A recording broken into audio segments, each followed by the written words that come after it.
When I first got started with cold emailing, I tested thousands of different frameworks to understand what would work and not work.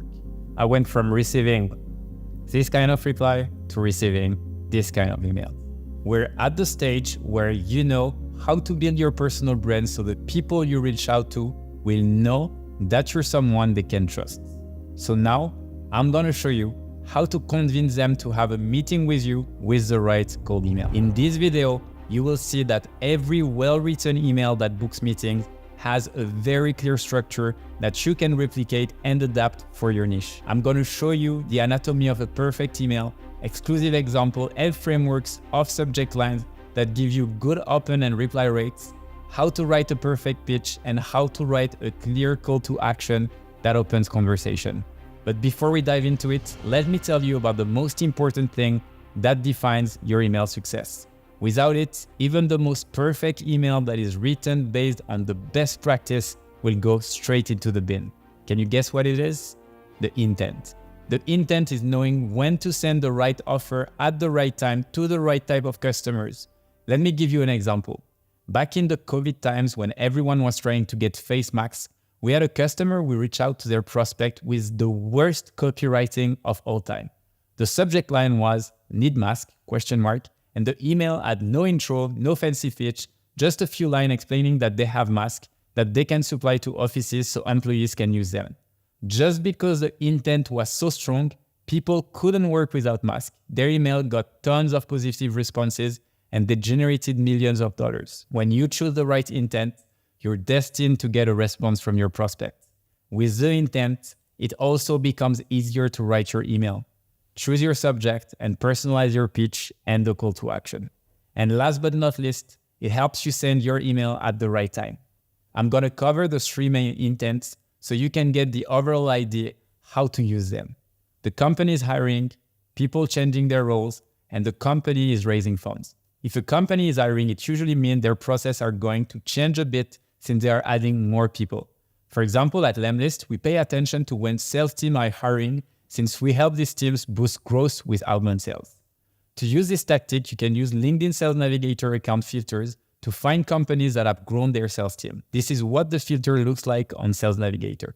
The second intent is when people change roles. So for example, if you see that someone you follow goes from SDR to manager or head of or director, we say this is a good intent because generally, when you start on your role, you are looking to introduce new tools and new tactics to increase performance within your first 90 days. To do this, there are a few things you can do.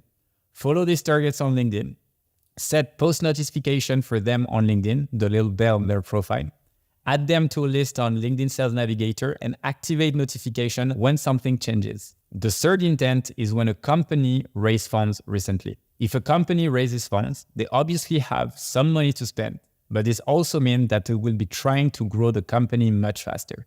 You can also learn so much about their initiative this way, since there are usually press releases and articles that will state what they hope to do with the funding. To find targets this way, you can follow the company on LinkedIn plus turn on Sales Navigator's notification for the account, or simply use Crunchbase to identify leads that have raised funds recently. Or you can also do this manually by using Google News or through a Google search, filtering by site, like the screenshot below. You can identify your own intent to use in your niche using the same logic.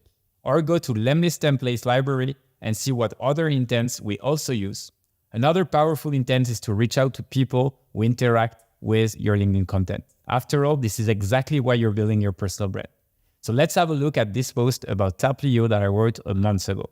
This post had roughly 1,200 people commenting or liking a post about the story of our company and why I believe that the future lies into a mix between personal brand and outreach called the hybrid funnel. So what I'm gonna do is to extract all the people who commented and liked.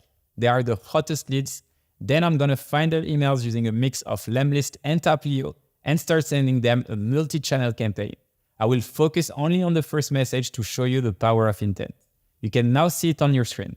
And these are some of the replies I received. For the full demo of what I've just covered, you will have Kevin who will show you how to do what I've just done step by step. Now, why did it work so well? The intent is perfect. These people liked the post and I just follow up. The conversation already started on the platform where they saw how much reach and traction I had. The trust is established, and the outbound part is all about closing the deals. Now you're probably thinking, yeah, but I won't get such a reach on LinkedIn at first.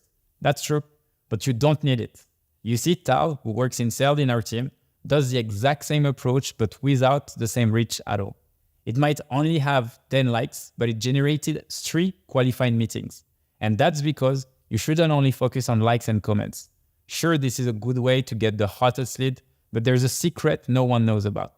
On your Sales Navigator account, you can see who visited your profile in the last 90 days. And that's the people you should reach out to. You see, most people on LinkedIn are lurkers. They see your content but never interact with it. However, they will go on your profile to check you out. Let me tell you a story. Back in 2018, I had a meeting with the head of sales of a US-based publicly traded company called Zendesk.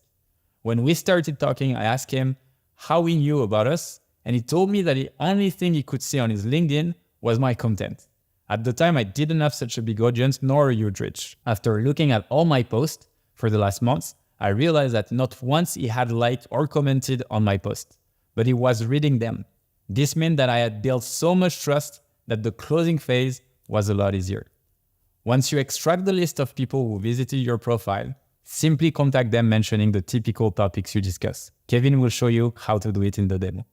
Now that you understand why it's important to reach a prospect with the right intent and how it impacts your chances of a positive reply, I'm going to show you how to write a good cold email, what structure to follow, and what pitfalls to avoid. So let's start by looking at this example.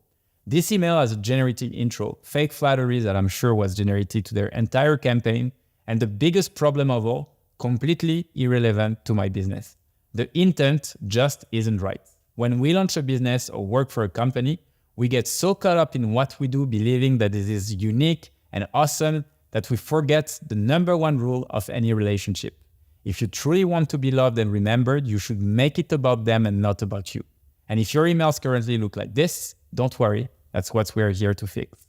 Now the ideal email contains an interesting subject line that sparks attention, a personalized intro line that connects to your audience, followed by your pitch that is centered around value for your prospect and ends with a clear call to action. Let's look at this example. The subject line is one word that isn't common for emails, an instant spark of curiosity. The intro, so you've got a team of outbound SDR, is short and straight to the point, but show that you've done your research. Then there's a brief list of struggles the prospect may struggle with, which connects to the sales pitch. The pitch clearly explains what's in it for the customers. It's not self-centered at all, and the open question calls for the continuation of the conversation. And then there's a personalized message that resonates with the company's struggle. Of course, there are some other things that you can add, but this is the basic structure. I will show you how you can create such emails in a few minutes. After you find the intent you're going to target, you need to start with the subject line. The first rule of a good subject line is to keep it personalized. Look at these two examples. Which one will make a potential customer think that the email was written just for them? The first example can be sent to anyone. It's not personalized at all, super generic. While the second one, when you mention your potential customer competitor, show that your email is industry specific and was written specifically for them. Remember your LinkedIn hooks? Your email subject lines have the same purpose, to stop your prospect from scrolling in the inbox. Look at the wording in the example in green. I have an idea of how to boost your sales. First of all, I makes it look more human. Second, it sounds conversational and much friendlier than a simple, plain book sales consulting meetings.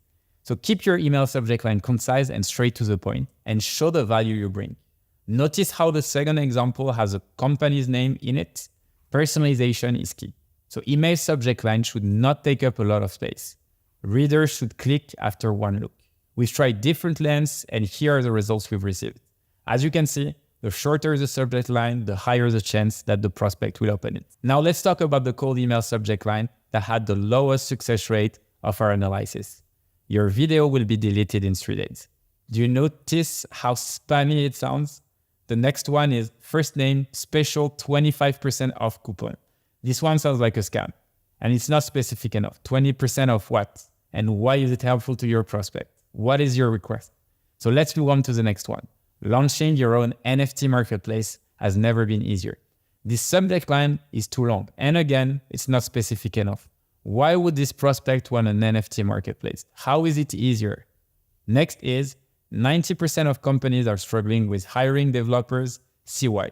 This subject line is too long and looks like the title of a listicle instead of a helpful email. Plus, imagine your prospect looking at it on their phones. Half of the text won't be shown. Next, we have act now, first name. This offer will expire. You can already tell that it's pushy and too salesy. It also includes trigger words like act now that can get your email marked as spam. I've prepared for you a list of trigger words to avoid so your subject lines don't come off spammy, like congratulations, 100% free, no fees, win, make money, limited time, act now, call now, you're a winner, not spam, etc., etc., etc.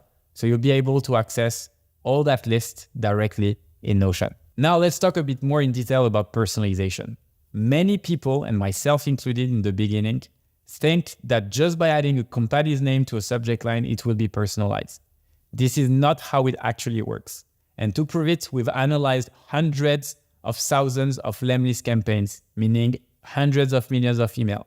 Just having you or first name in the subject line didn't make a notable difference. So what does that mean? You'll have to take your personalization a step further than adding basic keywords. Here are two ways that you can do that. The first one is to try more specific variables than just first name. Personalize your subject line with custom variables like pinpoint, competitor, common ground, or objective. With Lemlist, you can automatically personalize your subject line and messages. And Kevin from my team will cover it in his demo. Another way to personalize your subject line is to ask your prospect a question if it's relevant. Traditionally, people believe that it's a good way to speak curiosity and engage a prospect in a discussion, but our data shows that it's not necessarily true. As you can see from this chart, adding a question to your B2B cold email subject won't guarantee success. And if you try to over-optimize by adding multiple question marks, this will hurt your open rate. So how should you use questions in the subject lines? First of all, be specific. Ask a question that addresses the prospect's specific pain point. Example, need help with pain points or need help with growing on LinkedIn. Second, challenge their expectations. Provoke a response by surprising them. Happy with 50% operate? Now let's look at 10 good subject lines and why they work. This subject line all got 80+% open rates and were sent at least 50 times. Subject line 1, love your last article. Why this subject line works? It's short, simple, and personal. The email was sent within days of the prospect publishing content that align with the sender value proposition. It focuses on the prospect and it's personal without overusing personalization buzzword. How can you use it? Well, you can reach out to your prospect based on specific timing triggers. Congratulate them on recent work or achievements instead of just selling your product immediately. This is also a great subject line for networking. Subject line number 2, last call, first name, closing soon. Why this subject line works? Because it adds urgency and intrigue. This example came from a follow-up email, so the lead already had context for the offer that was ending. With this subject line, the lead is incentivized to act quickly, open the email, and respond. A subject line like this is best used as a second or third contact when the lead already has an idea of the value you're offering. So use it as a push to get them to act in a short time frame once you've already warmed them up. Subject line number 3, little surprise for you, first name. Why does this subject line work? Well, it's expressive, evokes curiosity, and offers something to the prospect in a friendly and casual way. How to use it?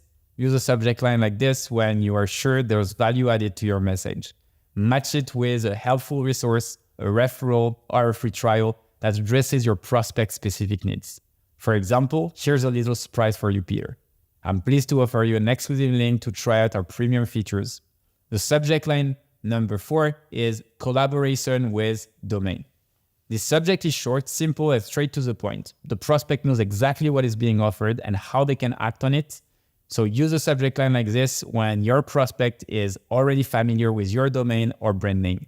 Include social proof in your message, otherwise the offer of a collaboration will not be enough of a vote. You can do this by connecting via LinkedIn first, or if you have already interacted with this prospect online or in person. For example, collaboration with Lemlist after a conversation on LinkedIn the other day. I didn't want to miss out on the opportunity of shooting you an email to make this happen. Subject line number 5, first name, how about we have a chat? This subject line is casual and friendly. It doesn't ask too much from the prospect and present also a clear action, just a quick chat. Pair this subject line with an email that offers a clear benefit to the prospect for having a chat with you. So deliver value immediately so that your prospect is urged to take time out of their schedule for a call with you. For example, Peter, are you up for a chat? I've been reading your latest article and thought of a couple of ways to help you continue to grow your business. I'd love to discuss them with you.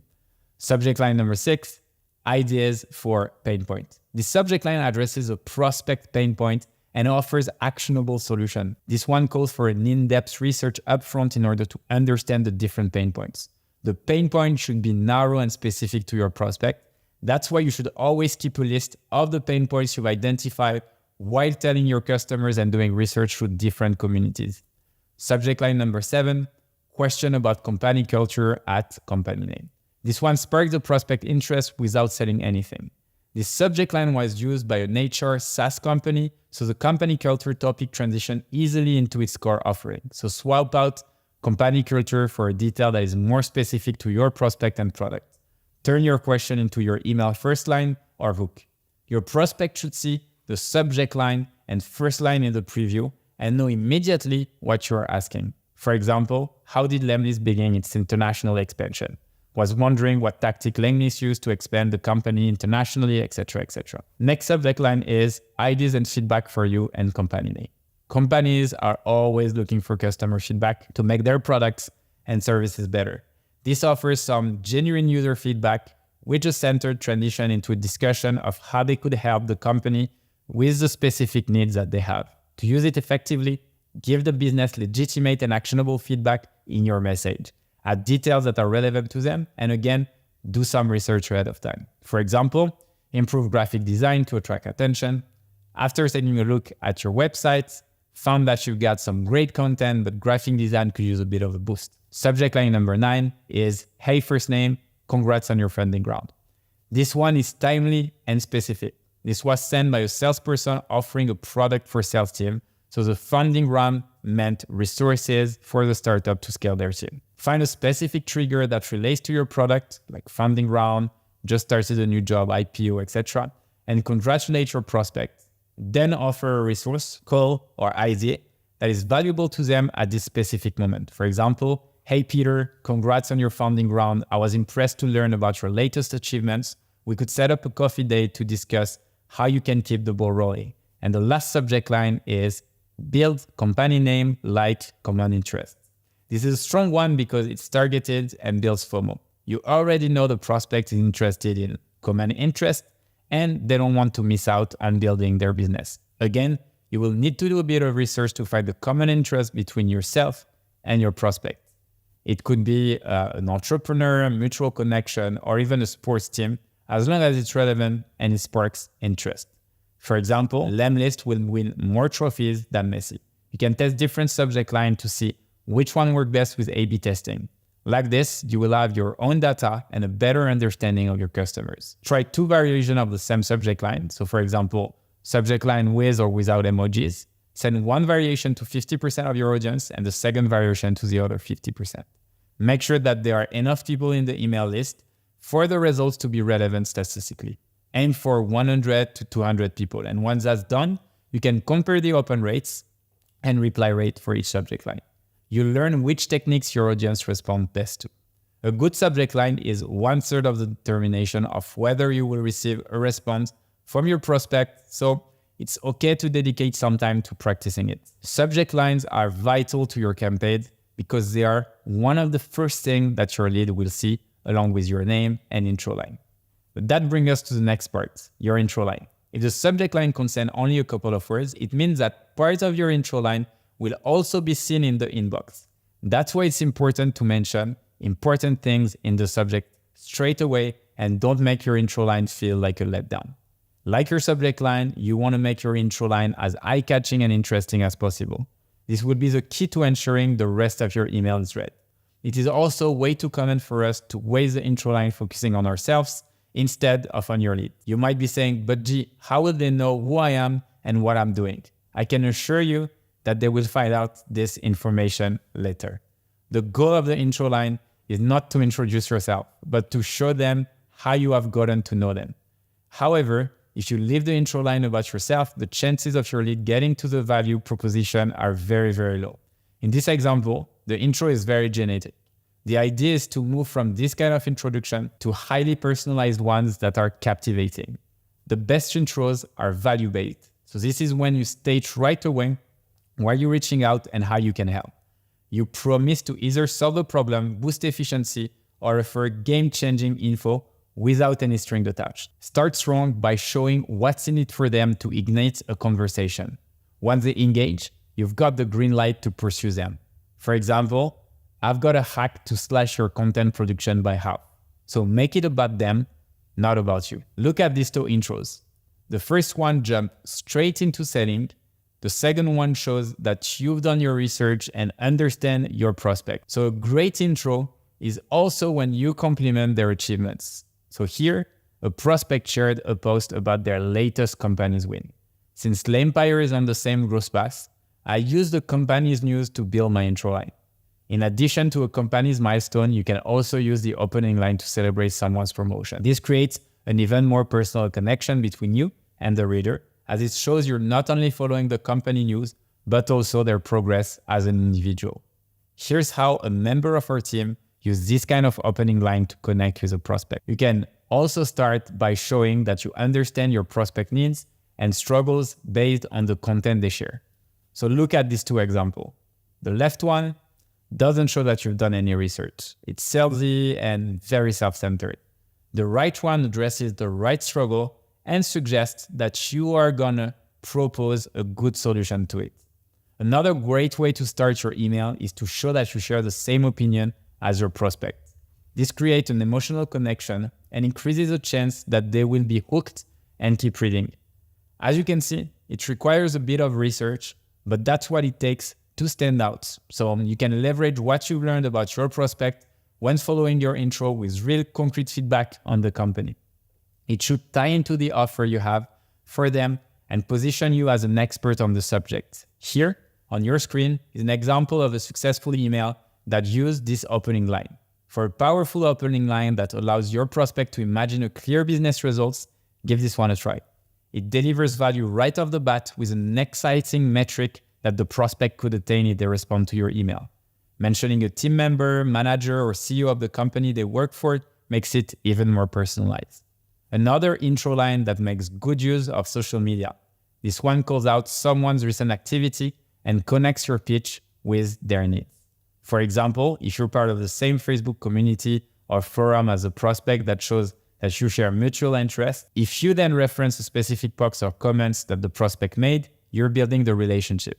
So here's one way you can use it. Now, if you follow up on your prospect based on the interaction you've already had, you can use the intro as promised, ... For example, Tal uses this intro when sending his guide to people who engage with his LinkedIn post. If your prospect attended one of your events, for example, like a webinar, you can send them a follow-up with this intro. Yesterday, you attended my webinar about specific topic. As you may have noticed, I already showed you several examples with personalized pictures. This is by far one of the most powerful tactics for getting your prospect attention. And Kevin will show you how to make them step by step in the Lemlist demo. It takes just a few clicks. Now that we've established the foundation with the email structure, subject line, and introduction, it's time to discuss the meat of your email, the pitch. This is the part where you tell your prospect what your service is about and how exactly you will deliver value to them. So let's stop for a bit on the second part. How exactly you will deliver value to them. This is the key. Since the very beginning of the course, I've mentioned that you should obsess over your customer's problem. Create the service for them and show them what's in it for them. So look at the pitch in this example. Can you spot what's wrong with it? You can pause the video and have a close look at it and take your guess, and I will tell you the answer in a few seconds. Now let's see. There's a lot of talk about a company and their achievement. No mention of the prospect pain point, as the only focus was to talk about their service. No personalization, which shows the email was probably sent to hundreds of thousands of people. Overall, it's very self-centered. So how to get in touch with your prospect by making the email about them and not about you? Let's look at this example. The pitch focuses on the prospect struggle and the need for automated enrichment of the accounts. It aims to create a relationship, not sell. It also creates an emotional connection because it mentioned that we know how much time it takes to do this task manually. Another mistake to avoid is focusing on too many pain points. I know you've done your research in the past and now understand your prospect really well, but remember the golden rule of focusing on the most important problem. This applies to your cold email too. Take a look at the pitch in this email. Why this cold email won't get many replies?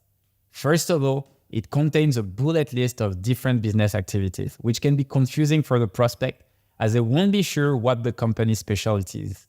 There is no clear value proposed, and the prospect might get lost in all the info searching for it. And because there is no clear personalized pain point, the email might seem robotic. So let's see the better version. This email underlines the exact pain points that the prospect is currently facing, which will make them relate more easily. It also makes the value very obvious, so they have a reason to reply. It also includes numbers as social proof to build more credibility. Everything you have to offer might be impressive for you. However, your prospect would care more about a specific service or product solving their specific pain point.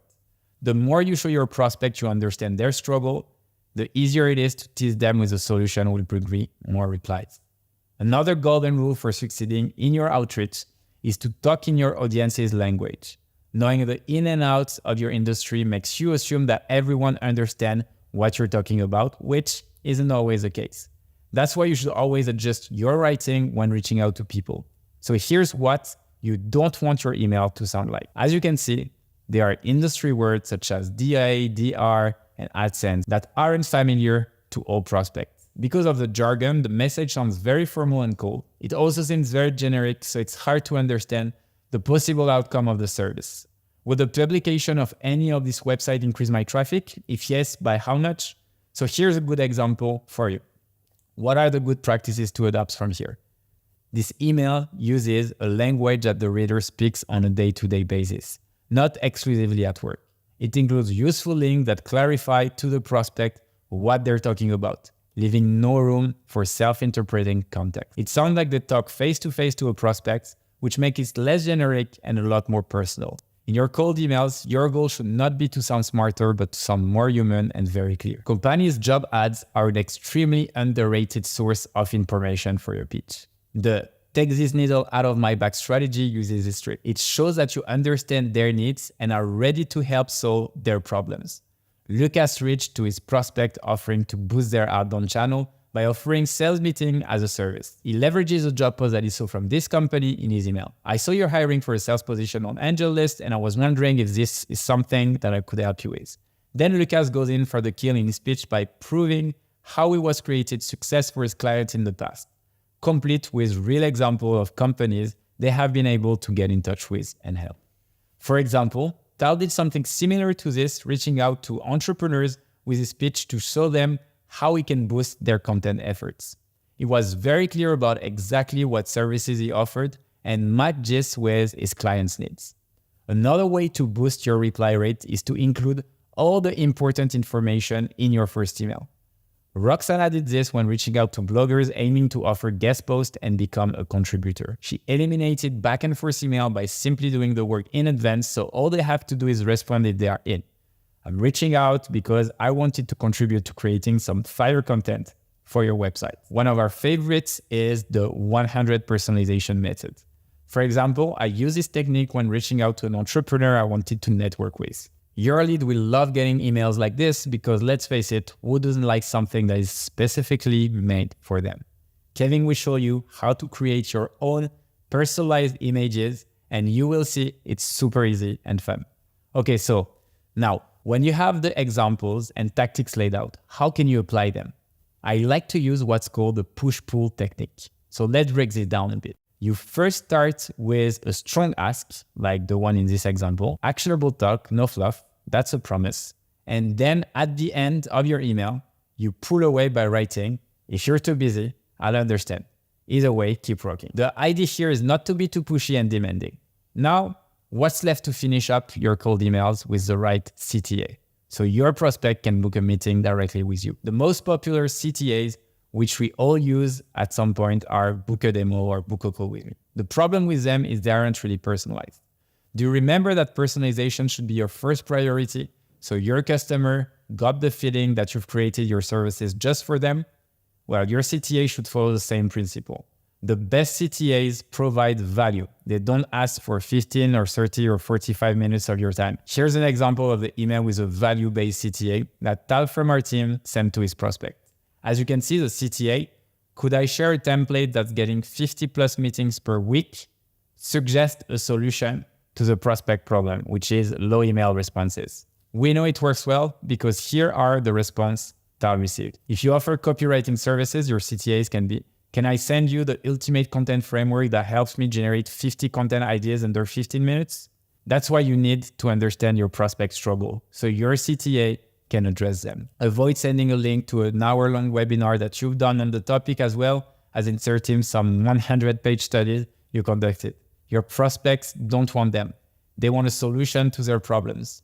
Overall, good lead magnets get 5 to 10 times more replies than standard email.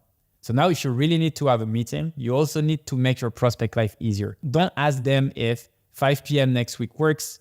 Instead, insert your Calendly or Lemcal link so people can pick the convenient slots themselves. You can and you should personalize your closing line.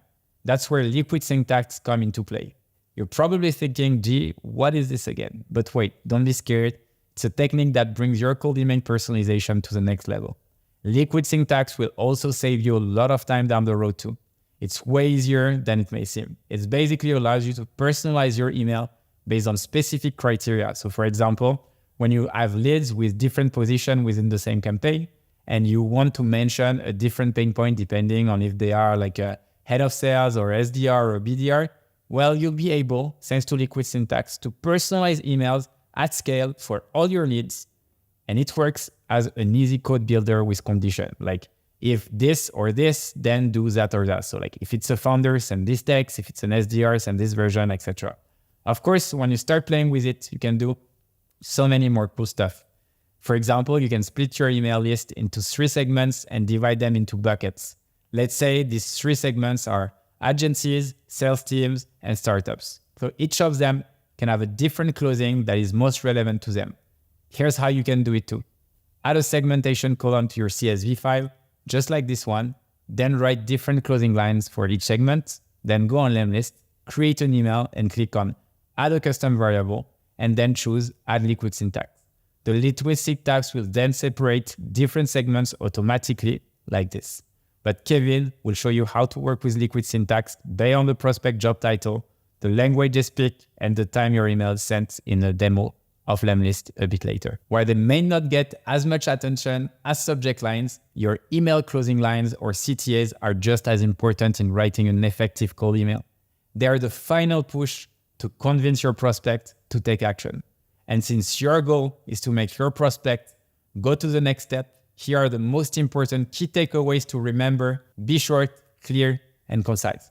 Create a smooth transition between the pitch and signature. Get prospects excited about the next step. Use personalization to stand out. Include 0 friction, so make your prospect life easier. And always try to build relationships before trying to sell. Now that you understand what it takes to write a perfect cold email that gets replies, let's move on to setting your multi-channel sequences for maximum results. See you in next part. Peace.